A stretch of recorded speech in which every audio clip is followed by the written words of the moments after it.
I remember everything. This is crazy. Hi, Harper's Bazaar. I'm Reese Witherspoon, and I'm gonna break down how I brought my characters to life. You go where?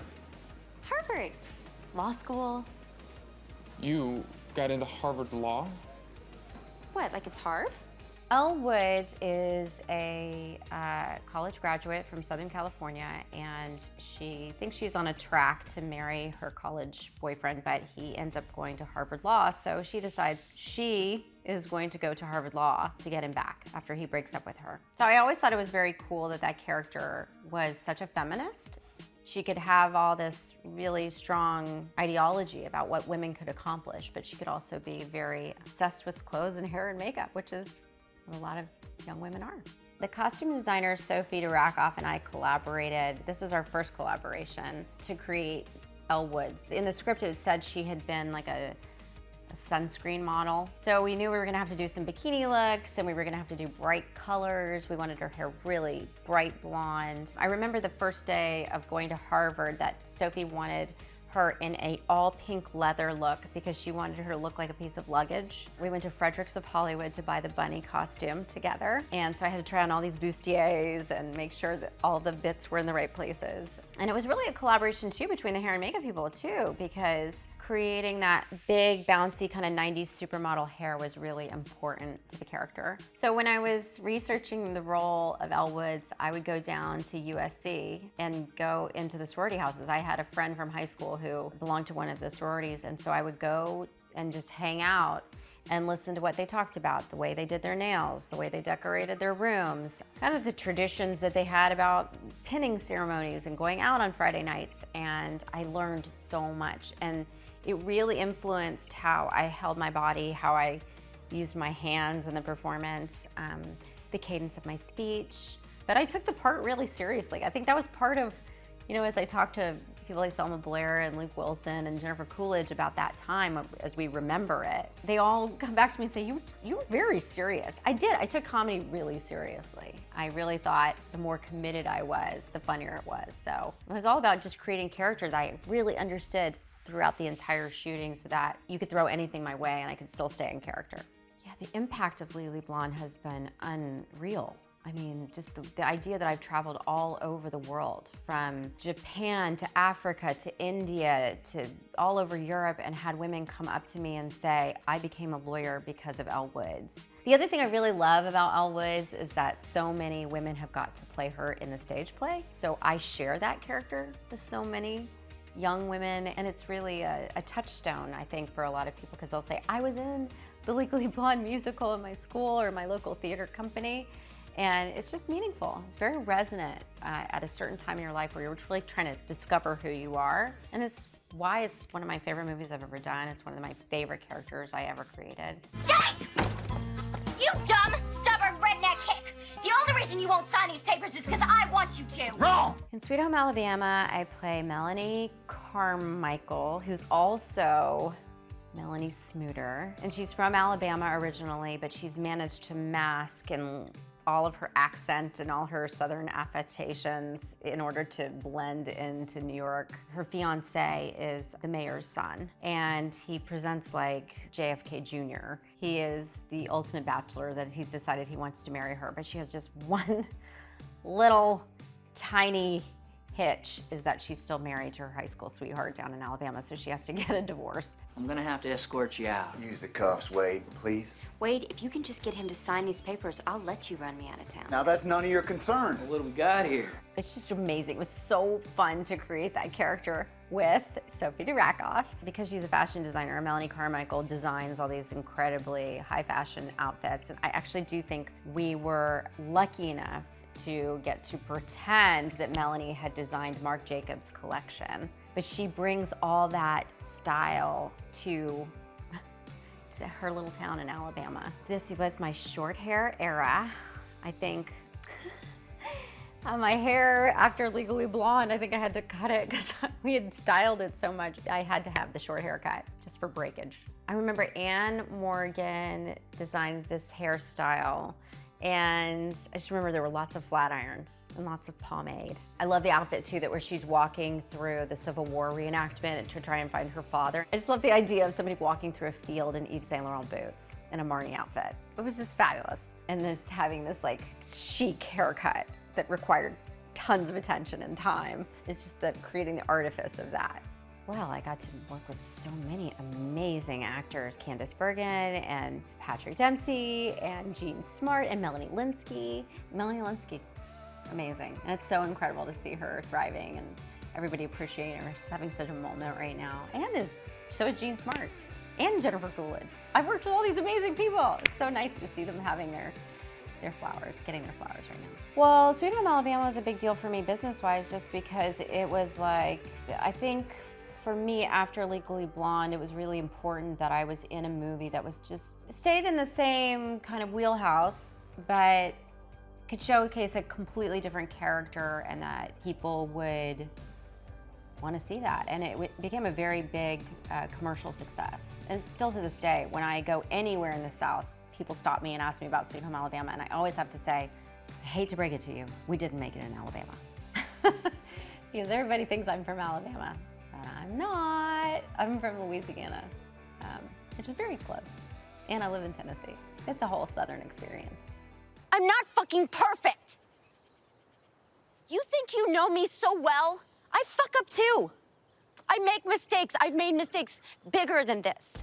Well, I mean, what's more fun than playing Madeline Mackenzie? She is such a busybody. She is queen of the town, and she has all the hot gossip. She's spilling all the tea, and she's always stirring up trouble. Excuse me. You must stop. You're gonna kill yourself for some. Mom? What is your problem? Abigail, what are you doing? It was just a delight to play from start to finish. One of my favorite scenes to play was the first day of school after drop-off and how she walks through and is walking this young mom, Shailene Woodley's character, through and is just describing everybody and blowing everybody off and telling her how things work. And I've literally had this experience with other moms before where you're like, oh my God, she's the alpha. I just have to follow her. If I just stay in her wake, then nothing bad will happen to me. So that's what I wanted to create, this larger than life character who's also 5'2". And people are scared of her, like really scared, and they should be. She's frightening. The very beginning look of the show is a Dolce & Gabbana dress that Nicole Kidman's character had brought her back from her European vacation that summer. So it was really important to us that she said, I want you to know I'm wearing the dress that you bought me. So we had this great little white dress with big red roses all over it, and then she matched it with a Burberry raincoat because it rains a lot in Monterey and you have to have a layer. And she wore, of course, heels on the first day of school because you have to present well.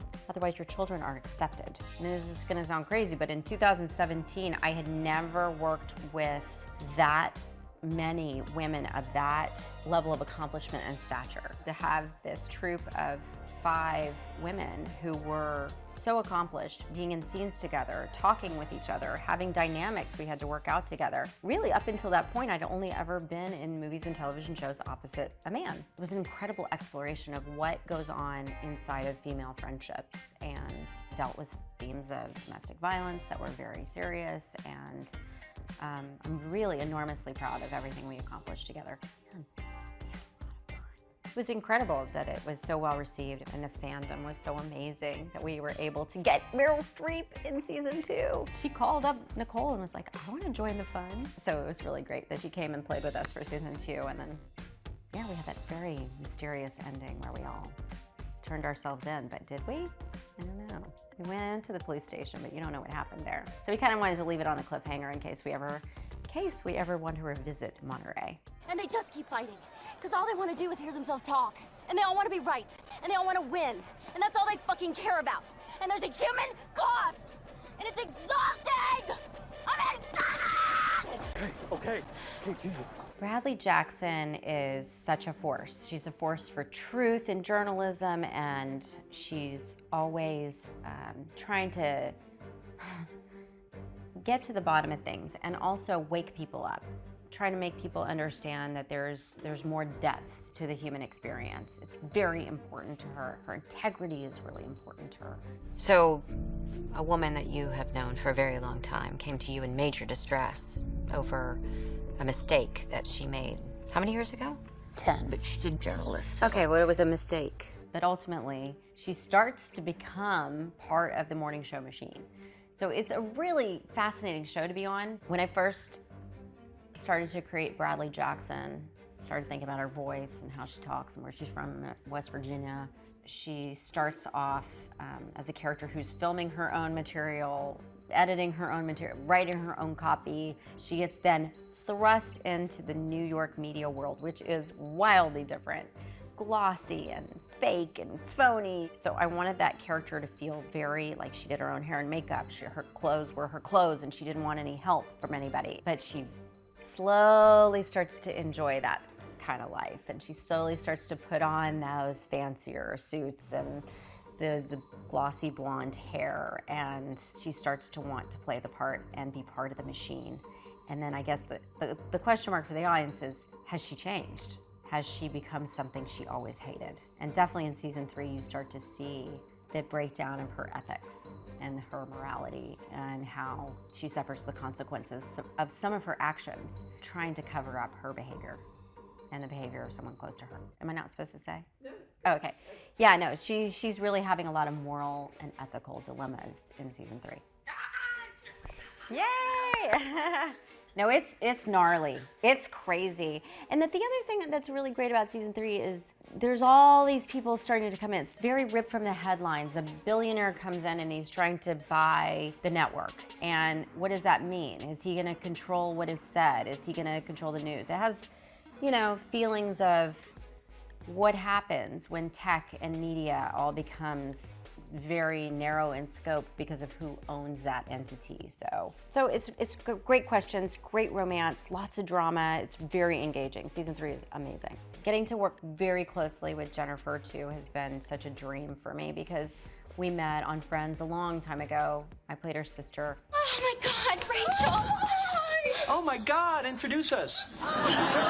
We've just always been close, and working so closely with Jennifer, it's like really an exploration of female friendship, how you can work together and have these deep relationships. It's really interesting. It's almost like we're in a love story in the show. Ultimately, people are always trying to get in between us, and we always choose each other. It's beautiful, even if we're mad at each other. We have these great fight scenes too, which were really fun. Well, you barely acknowledged me all weekend. I didn't know that you needed me to hold your hand. I need a partner. Sometimes partners hold hands. I think when you're truly great friends with somebody, you're able to fight with them and then have those great resolutions. And that's what real friendship is. Being able to fight and then go have a glass of wine. Thank you so much, Harper's Bazaar. It's such a fun exercise to look back and see my characters and talk about how I created them. It's a big part of my life, and I really appreciate the questions because it really means a lot.